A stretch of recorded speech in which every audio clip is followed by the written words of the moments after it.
Hey there, you don't know me because I don't exist yet. This is my first video and I wanted to talk about something special. My disability! You've already read the title, you know what it is. But first, this video is not sponsored by Young Minds.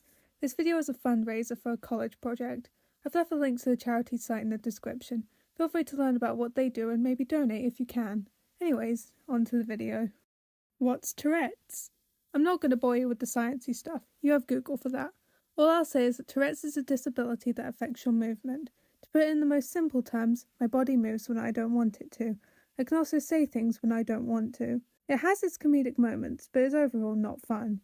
I would also like to mention that this video is purely my experience with Tourette's and no two experiences are the same, so please keep that in mind. How they started.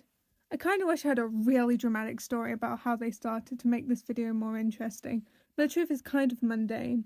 It all started in December of 2020. I was in high school and I suddenly started twitching. I already knew what Tourette's were, so I told the teacher as soon as possible. They told me to see how I handled the next lesson, the typical teacher response, and left me to chill with my friends. The next lesson came along and I was slapping my head as hard as I could, which is, as you can probably gather, very painful. I was taken out of class and my mum was called.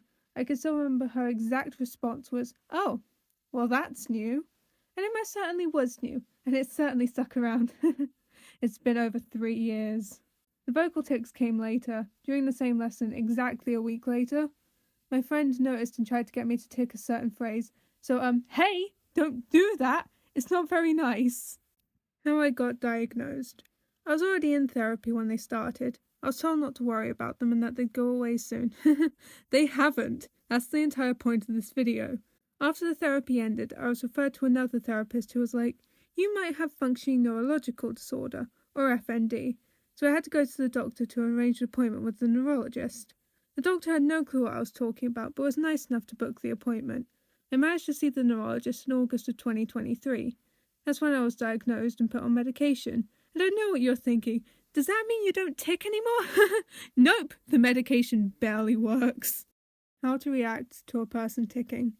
It really depends on the person, so I recommend asking if it's someone you'll be interacting with on a regular basis, but I personally prefer for them to be ignored. If you're in public and see someone ticking, I understand it's natural to want to see what's going on, but please try not to stare. It personally makes me feel very uncomfortable and can make me tick more, drawing more attention. Do you see the vicious cycle? When I was doing my final exams, I was in a separate room so my tics wouldn't distract other people. Want to know what room I was in? The head teacher's office. I was doing my English exam when my tics made me start scribbling on the paper. This was obviously not ideal. Would you like to know what the adult in the room decided to do? She grabbed my wrist to get me to stop. I think that calls for my second, "Hey, don't do that!" If one part of my body is forced to stop ticking, another part will start. It's not fun. My head almost crashed into the desk. Another one that happened in high school was in my maths class.